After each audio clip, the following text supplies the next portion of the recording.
wake up. I'm trying to So I'm think. just going to quickly grab a black coffee and I'll be right Okay, cool. I'll try find an alarm. Oh, that doesn't really work. It's a terrible alarm. I won't say anything.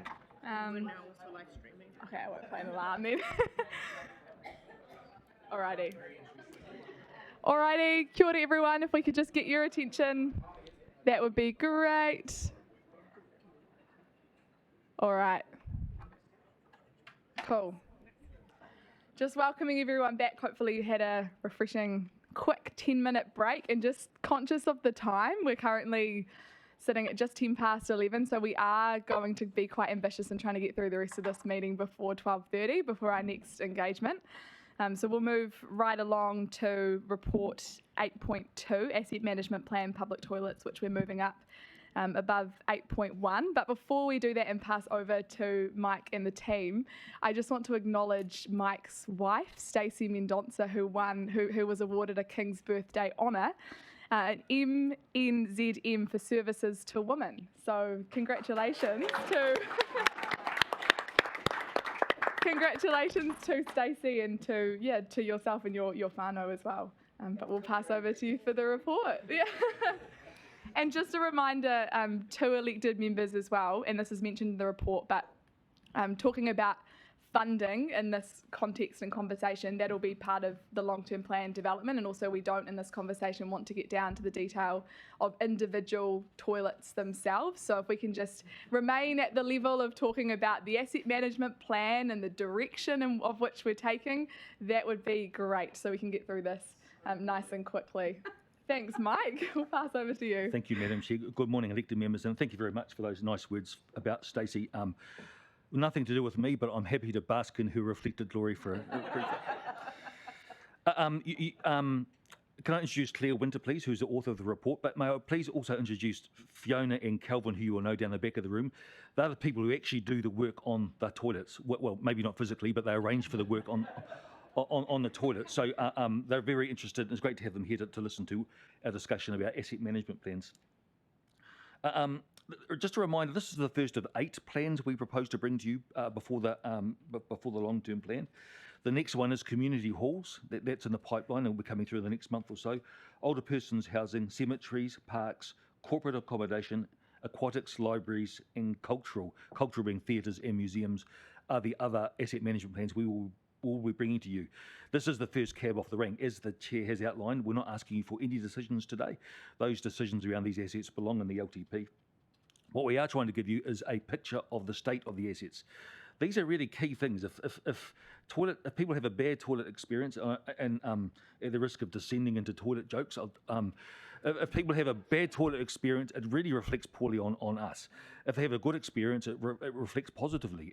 And you'll know about the 100 Wasser toilets up north that actually are actually a toilet attraction, and there are nice ones in Taupo that people love to stop in because they're a high quality asset. If you have a bad experience, then you have the opposite, right? And we've all had a bad experience. This asset management plan is not perfect. We're trying to give you our best information that we have at this point. We have some work-ons. One of those is we don't actually know how many people use our toilets. As you can imagine, it's difficult to actually find that information sensitively, but there are ways we can do that using people counters. We're looking at that now. The assets themselves are getting old. They're not flash, but nor are we in a dire situation, but we don't want to get in a dire situation. So we're just flagging to you here that we think we need to do some upgrades. In the past, 2 different kinds of things we can do with capital assets. We can renew them and we can upgrade them. Just renewing what we currently have will only give us what we always had. So some of them look like Soviet era bomb shelters, right? If we renew those, we'll just have a new Soviet era bomb shelter. But these days, there's a massive expectation around privacy. People expect to have an individual cubicle. Change tables are expected to be in there. And there is an expectation around general hygiene and cleanliness that many of ours we struggle to get to because we can't make a silk purse out of a sow's ear. So 75% of our toilets are now more than half of the way through their economic life. So they're getting on. We'll be coming to you through the LTP with some ideas around that. We do have 3 new toilets coming as part of the Tourism Infrastructure Fund that was announced last year. But other than that, we don't have any plans for new assets across the district at the moment. I'll probably just leave it there, Madam Chair, and happy to take any questions. Great, thanks, Mike, and also thanks, Claire, for the report. Any questions from the table? Councillor Spires. Thank you. Thank you, Mike. It was a really excellent and in-depth report. It was really great. But just around the ones at Otahanga Domain and how they flood, their toilets still need to be there. So have you thought of putting them up higher and doing ramps up to them so people with disabilities can get up on ramps or something like that? I know it's an issue with the flooding. We might be getting into individual toilets, but if you have an answer that you wanted to provide. Just generally speaking, climate change is an issue for our public toilets, both for where they are and how we run them. And also accessibility, which I should have mentioned as well, is increasingly an expectation. And we can't actually build a new facility now without thinking more deeply about accessibility.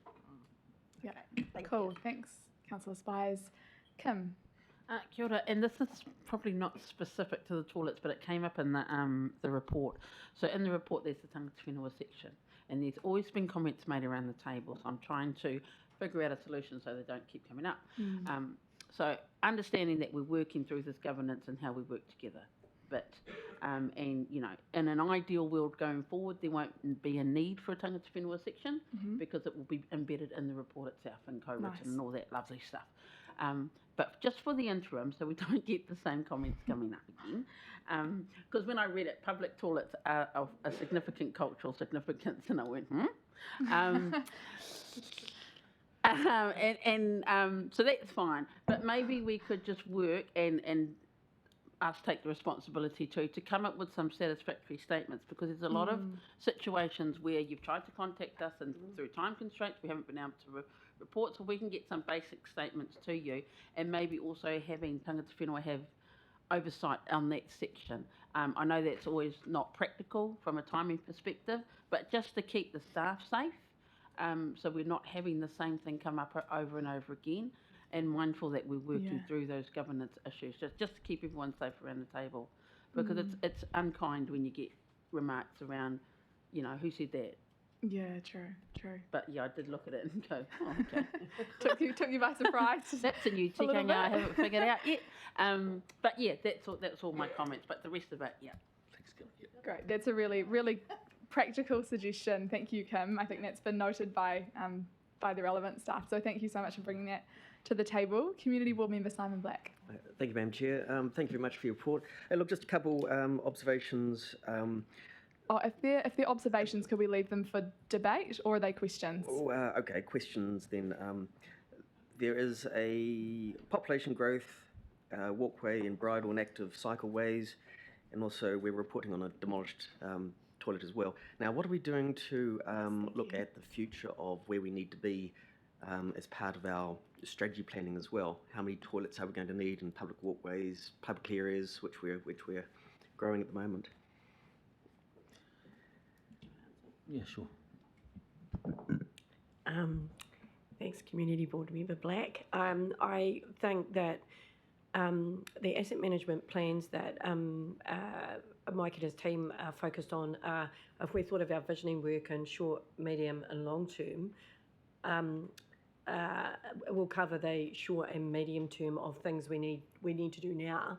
The visioning work that we're progressing, I think, hopefully helps to set out a platform for us to understand the future needs in the community, and therefore what more we might need to do. So as a result of the work you are all doing, we'd be coming back to you and thinking about what does that mean for more broadly what we might need to contend with.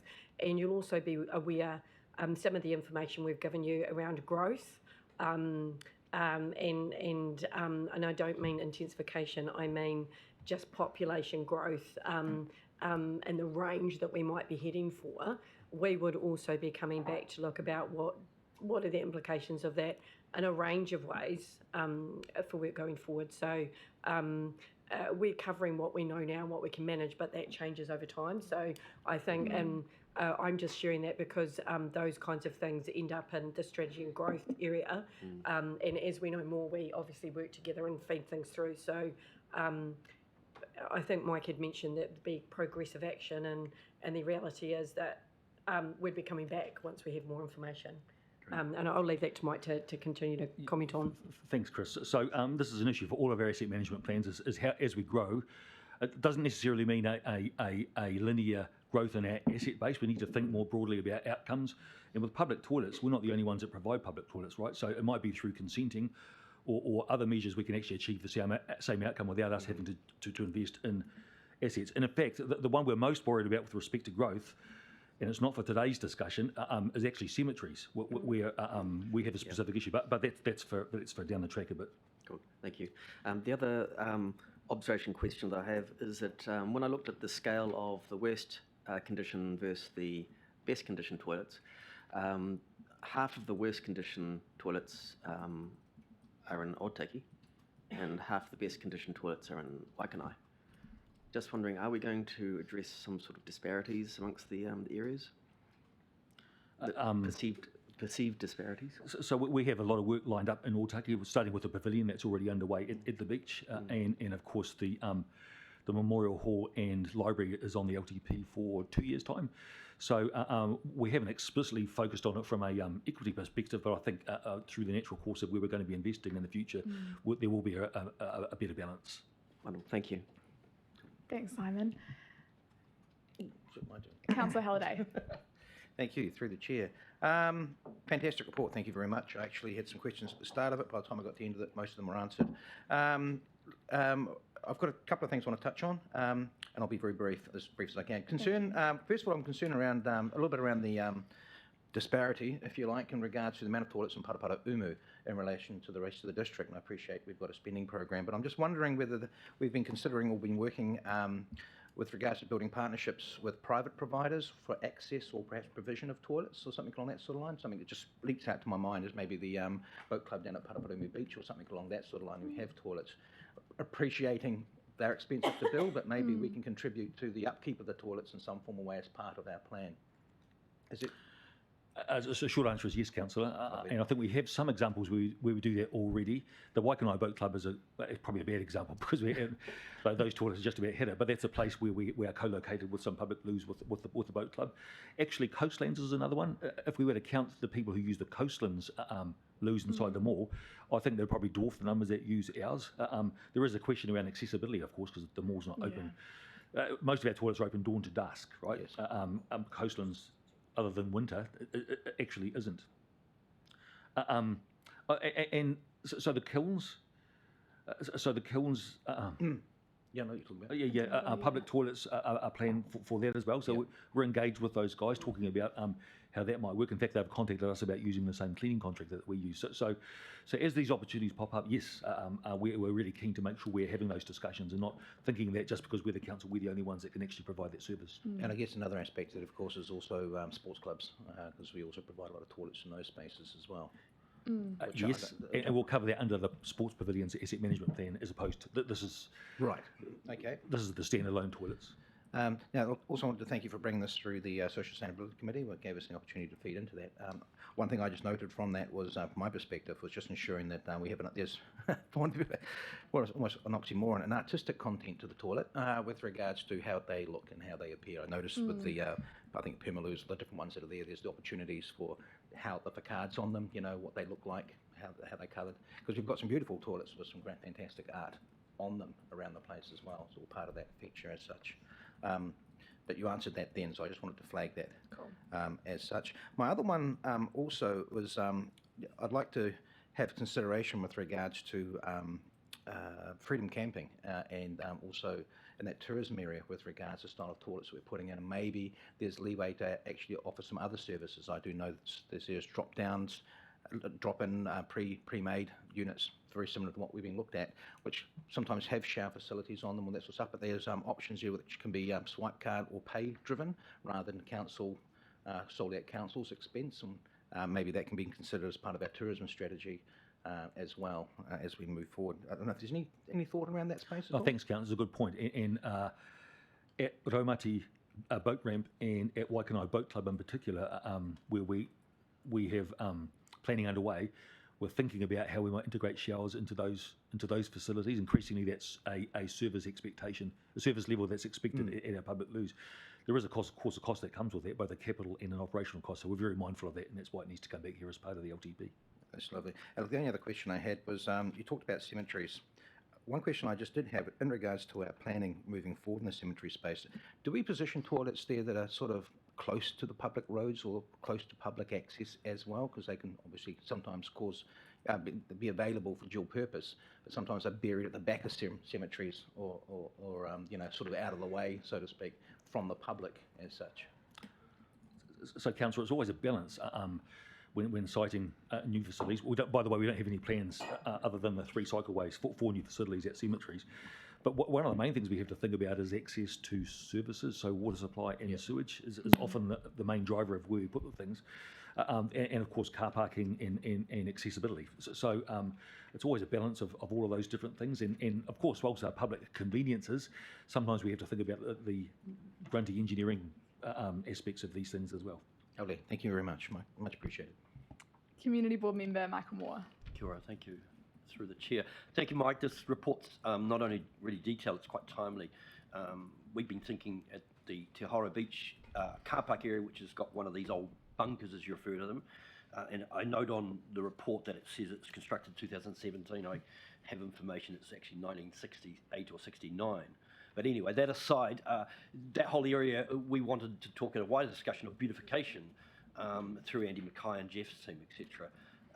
So I was mentioning this in conversation informally earlier that we would like to do some of this enhancing of muraling or what have you, like Councillor Halliday's mentioned.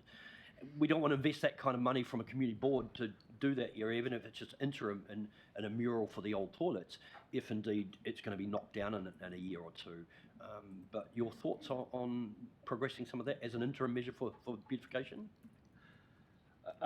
So generally speaking, we're keen if the community wants to adorn some of these facilities with art. We're generally supportive of that. It will make sense in this case there's some maintenance that needs to be done before we did that. We wouldn't want to do a beautiful mural and then have to patch up some of the spalling that's occurred in the concrete. So generally speaking, a short answer is yes, and there are several examples of that around the district. But at some point, some of these lose. That one is exposed to the elements, and at some point we're going to have to make some big, bold decisions about it, but not yet. So in the meantime, a mural is probably fine. I'll just point out with respect to that date, thanks for raising that. We've had a look at that. We think it might be related to an upgrade that might have happened in 2017, but we'll go back and check and make sure we've got the right data in there because it's not the construction date. Thank you. Cool, thank you. Deputy Mayor Lawrence Kirby. Thank you, Madam Chair. Just a quick question from me. On page 4 of the report, which is page 43, you reference the fact that Greater Wellington Regional Council, Kiwi Rail and Department of Conservation own and operate public toilets. You've also talked about the importance of the experience for our visitors. I notice that there's a lot of visitors that come into some of our regional parks that are not in our control. So my question is, how is our relationship, I guess, at a staff level with these external organisations that are external to us as council around ensuring that the public toilets they're providing are actually meeting fit for purpose state in those spaces where they are?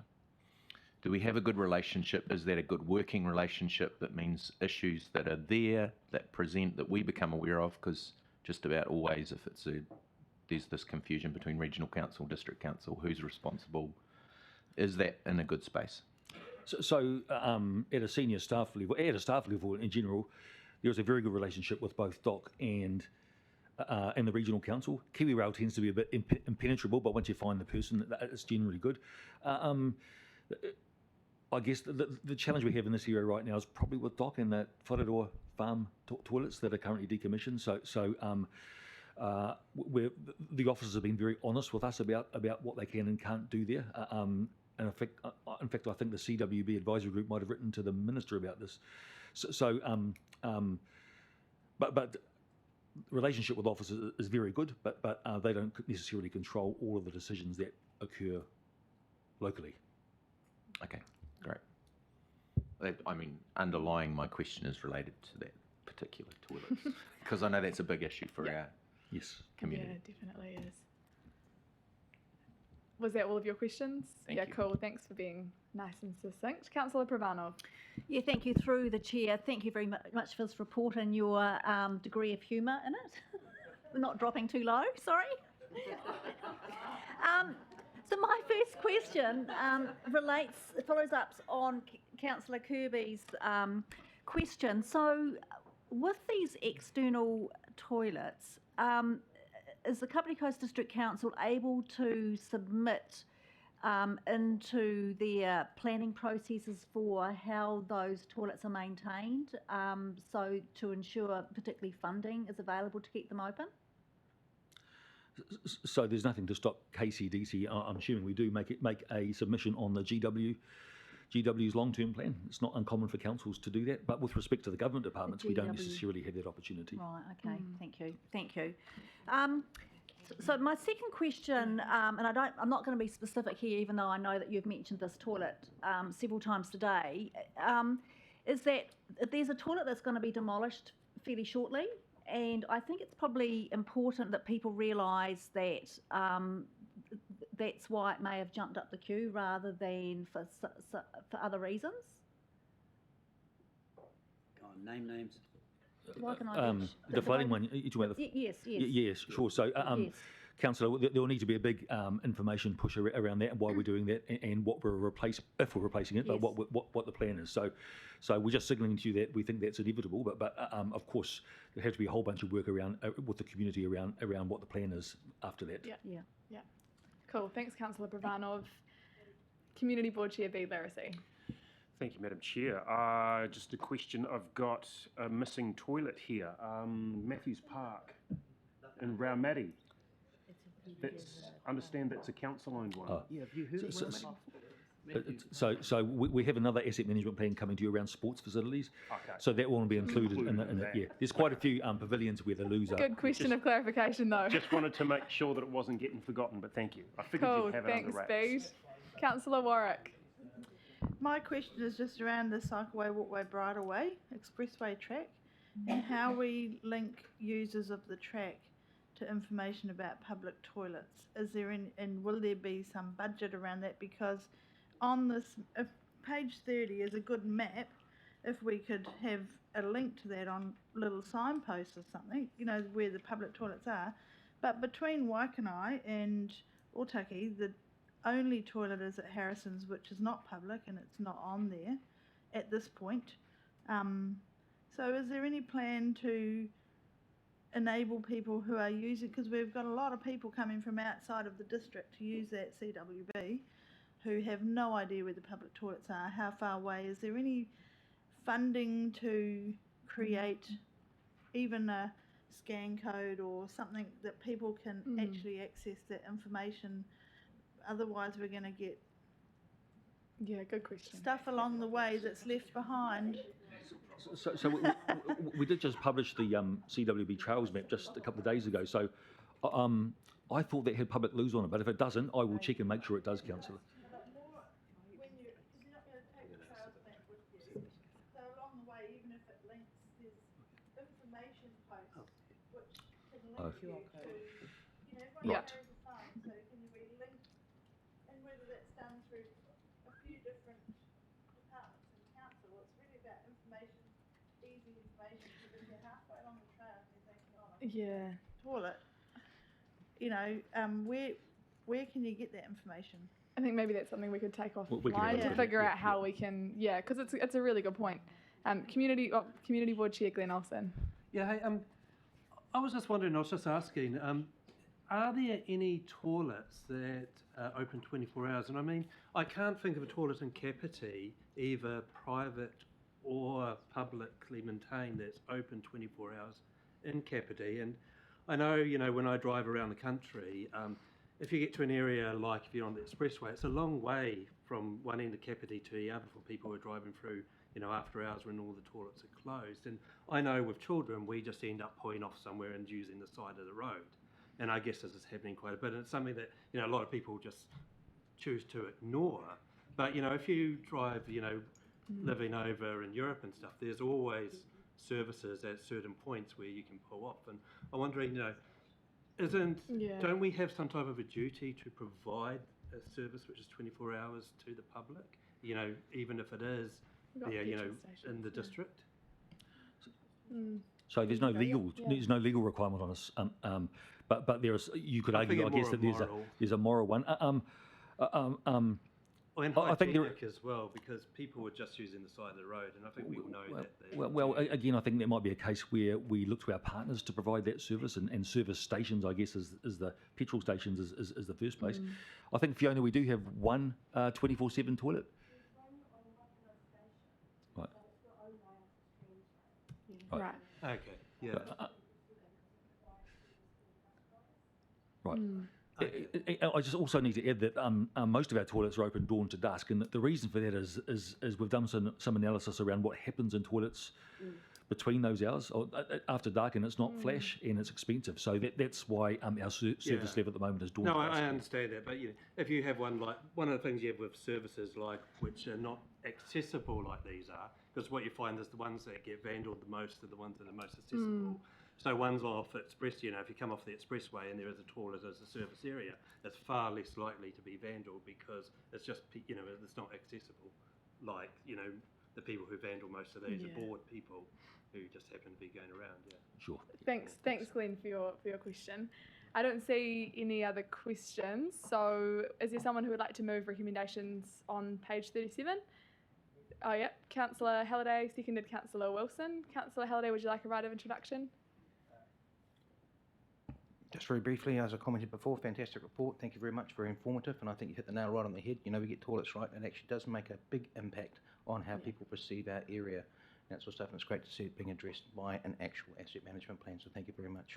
Yeah, agreed completely. And I think a lot of hopefully the points that people wanted to raise, they somewhat raised through the questions that were asked. So are there any other comments further to what people were inferring through the questions that they asked? Cool, don't see any comments. I guess that just reflects the quality of the report. And yeah, as Councillor Halliday says, the mahi that will continue to happen in this space, and recognising that this is very much just kind of noting the plan and approving it in principle as the basis for what will be a long-term plan process that this will be fed into. So with that, we will take the recommendations, moved by Councillor Halliday, seconded Councillor Wilson. All those in favour? Against? That is carried. Thanks, Mike. Thanks, Claire. And congratulations again to Stacey. It's very exciting. Please pass that on actually to her from the table. Yeah. Yeah, shall we? Yeah. What do you say? That's emotion.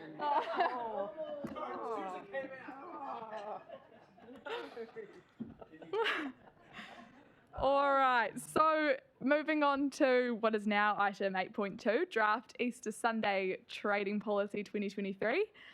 So welcoming up Aston and Angela to the table.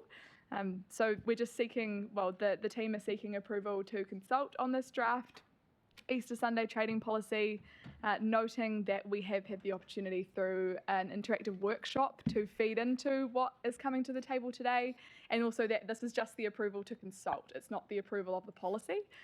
So yeah, welcoming the team to the table, and feel free to add anything to the report. I do note that a couple of amendments have been made to Appendix 1, and that's been emailed out as well. So maybe if you just wanted to highlight what those slight adjustments are, and then we'll see if there are any questions. Thanks. Thank you. So good morning, everyone. So today, as Sophie said, we are requesting to consult our community on the review of the Easter Sunday trading policy. Our current 2017 policy provides choice to our community.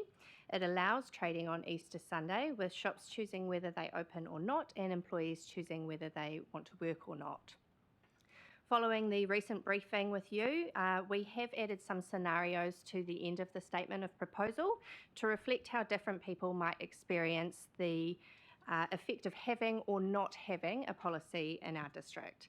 Since publishing the agenda, we have amended these scenarios to be set out slightly differently. So this has been tabled with you today to those that support having a policy and those that don't support having a policy. The updated paper has been made available to you electronically and will be available for our community later today. Our consultation simply asks our community whether they want to have a policy or not, and why. We will then come back to you following consultation to discuss what our community has said and what the future of the policy may look like. I will now take the paper as read and answer any questions you may have. Awesome, thank you, Aston. Councillor Halliday. Thank you, through the chair. And look, again, another very good report. Thank you very much. Look, my actually question is not necessarily directed at yourselves, but I note that the policy is required to be reviewed at least every 5 years. I'm just curious, is there a requirement to go out for full consultation as such, or could we have just done this via potentially by a survey or something like that? I'm just aware that this is, I guess, because primarily there's only two, as you said, there's only two questions. So I was just curious about that. Right, so was there another mechanism we could have used? I mean, we'll be doing this potentially another 5 years as well, but we are just going really out to the community to touch base, and I'm just aware of cost of consultation, whether whether we're legislated to do it this particular way, or whether that's other there might be more other ways to do this, whether that's acceptable as a process. Yeah, I have a feeling it may trigger significance and engagement policy. Angela was just mentioning that. So is that pretty much, So just to confirm, Martin, totally hear what you're saying. It is legislated. Cool. Right. So we do have to go out for full consultation. No, that's no troubles at all. Thank you very much. Thanks, Councillor Halliday. Councillor Wilson. This is could have taken as it is, but the in terms of the consultation and going out to the community, are we going specifically to communities of interest? So, for instance, workers' advocate groups, are we going to be engaging? Is that part of it? Because if you look at the parties who are involved here, there are businesses and there are, people who work for those businesses. They are the two most affected parties. Pretty hard to engage with all of the workers, but you might want to be able to engage with worker representative organisations. Yeah, go for it. So as part of the pre-engagement, we did reach out to a number of key groups that we had identified, which included the ones that you've mentioned. And as part of the formal consultation, we will again reach out to those groups as well as the general community. Thanks, Councillor Wilson. And sorry, just one other one too, is on the voluntary sector. The voluntary sector is huge, and there's a public expectation about the voluntary sector being available 24/7. And so they are impacted during, interestingly enough, during Easter as well. And so again, consultation with those, groups. We have the likes of the Citizens Advice Bureau, for instance, and quite often they have quite a call on them during those what would normally be public holidays, and these are volunteer groups. So again, just another set of groups to think about engagement with. Good point. Thanks, Councillor Wilson. Community Board Member Simon Black. Thank you, Madam Chair, through you. Thank you very much for the report. Absolutely loved it. The scenarios were really good, I found. Just a question around that. How were the scenarios generated, and did we actually approach businesses to generate the scenarios? So we thought of a range of different scenarios where people might be impacted. We did not approach other people outside of council to generate these scenarios. It won't cover every scenario, it's just a few examples to think about. That's good. I was just if there's going to be any contention on the scenarios, whether we covered them fully or not, as people might ask whether we actually consulted the real businesses and real people within the businesses. Thank you. Cool, thank you, Simon. I'm not seeing any other lights on, so is there someone who would like to move the recommendations on page 7, the 3 recommendations? Councillor Cofford, seconded Mayor Holbrook. Councillor Cofford, would you like a right of introduction? All been said. Great. Any debate?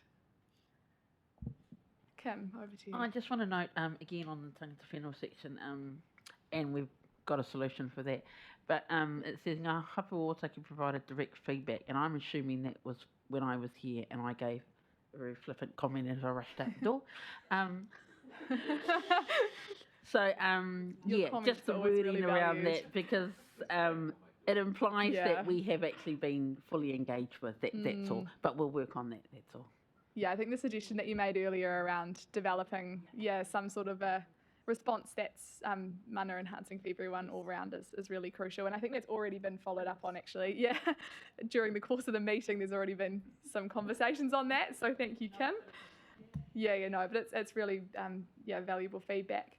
Community Board Chair B. Larissy. Thank you. Just want to make a comment. In reading it, my kind of issue was that I found personally I find this advice slightly slanted towards closing on Sundays. I just think if we're going to go public, can we make sure that the pros and cons for each option are really clear and fair? So, for example, it points out the confusion around certain aspects of the Easter trading policy, but not others. So just so that it's a fair consultation, not a biased one, that's all. Yeah. Just flagging that. Yeah, good point. Thank you, Bede. Did you want to add something? Yeah, Chris is just... Sorry.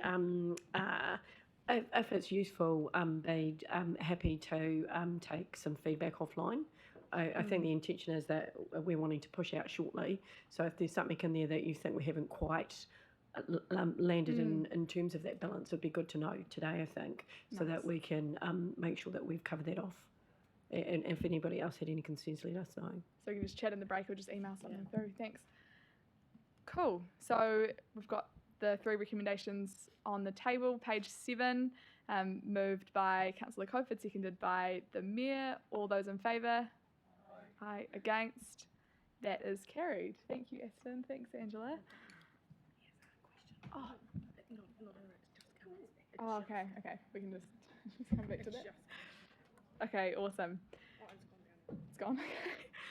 Cool. Thank you, team. We're moving through nice and quickly. That's great. So moving on to, sorry, if we could just quieten the chat around the table. I've also been made aware by a couple of people that having kind of chitter-chatter off to the side as either staff are presenting or people are asking questions or questions are being answered is quite distracting for others who might be trying to listen to the conversation. So if we can just be aware of that, that would be great. Before we invite you up to the table, we've just got to confirm some minutes and then we'll come to you. Cool, so confirmation of minutes, item number 9 on page 72. Any issues with the minutes of the meeting of the 18th of May? No. Can I have a mover that these minutes are accepted? Deputy Mayor Kirby, seconded. Councillor Warwick. All those in favour? Aye. Against? Those are carried. So we will now move into public excluded. I'll move that. Can I have a seconder? Seconded. Councillor Pravanov. All those in favour? Aye. Against? That's carried. So we're now in public excluded. Just turn the live streaming off, I presume. And feel free to join us at the table, Monica and Mark. So we've just got one report in public excluded, which is the 2023 to 24 Major Event Fund Allocation Recommendation and 2023 Closeout